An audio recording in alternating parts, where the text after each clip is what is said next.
Maintenant, comment ça marche le poêle à bois? Le miracle de la double combustion. Utiliser plus d'air pour moins de pollution. Le poêle à bois. On met des bûches, on met le feu et on profite de la chaleur. Croyez-le ou non, il n'y a pas seulement un feu à l'intérieur, il y en a deux. Avec deux zones de combustion, ce poêle à bois maximise la production de chaleur et minimise la pollution. Pourquoi deux zones de combustion? Ce poêle optimise la réaction chimique du feu en la doublant, brûle et rebrûle, éliminant presque tous les gaz polluants qui pourraient s'échapper par la cheminée.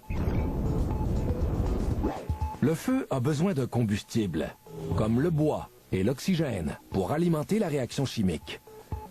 Des entrées d'air à l'avant et à l'arrière amènent l'oxygène. Elles sont placées spécialement pour créer deux zones de combustion. Une première juste au-dessus des bûches et une deuxième plus haut. Avec ces deux zones de combustion, ce poêle devient une machine à combustion de haute performance conçue pour générer le plus de chaleur possible. Une machine qui optimise la convection et le rayonnement pour produire de la chaleur en toute sécurité et évacuer la fumée et les gaz résiduels. OK, comment ça marche? Nous autres, on connaît juste une façon de le savoir. Ce poêle est fait en acier solide et pèse 188 kg. Deux entrées d'air principales aspirent l'oxygène nécessaire pour alimenter le feu. La première, sur le devant, est munie d'une poignée pour contrôler l'arrivée d'air. L'autre apporte l'oxygène à l'arrière du poêle. Sur un poêle traditionnel, il n'y a pas d'autre entrée d'air. Mais celui-ci est à double combustion. Les entrées secondaires dirigent l'oxygène vers la deuxième zone de combustion. Ça, c'est pour brûler plus de gaz nocifs. Pour retenir et dégager un maximum de chaleur, le poêle a une porte étanche, des briques réfractaires, un coupe-feu et une isolation supplémentaire de fibres de céramique. Il y a aussi la cheminée.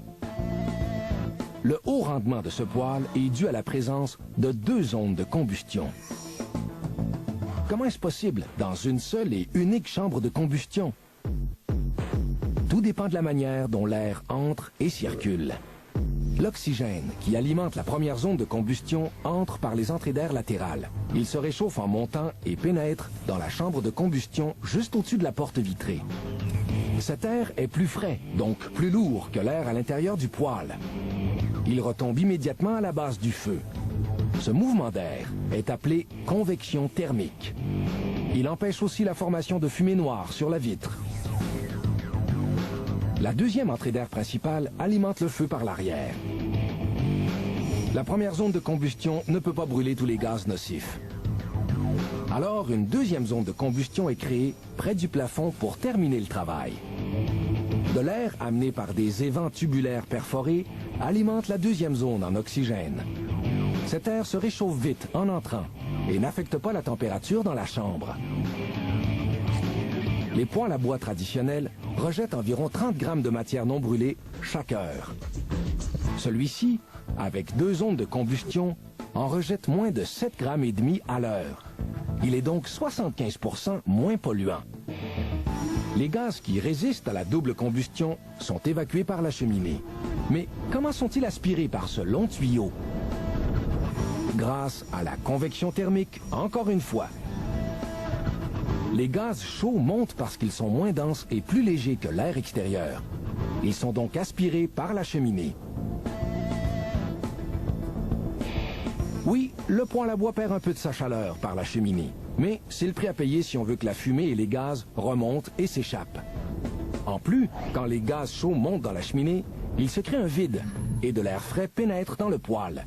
C'est ce qui crée le courant d'air essentiel au bon fonctionnement de ce miracle d'ingénierie. Les flammes d'un poêle à bois sont certainement agréables à regarder, mais c'est encore plus impressionnant quand on réalise tout le génie des deux zones de combustion, maximisant la chaleur, minimisant la pollution. Si vous avez un commentaire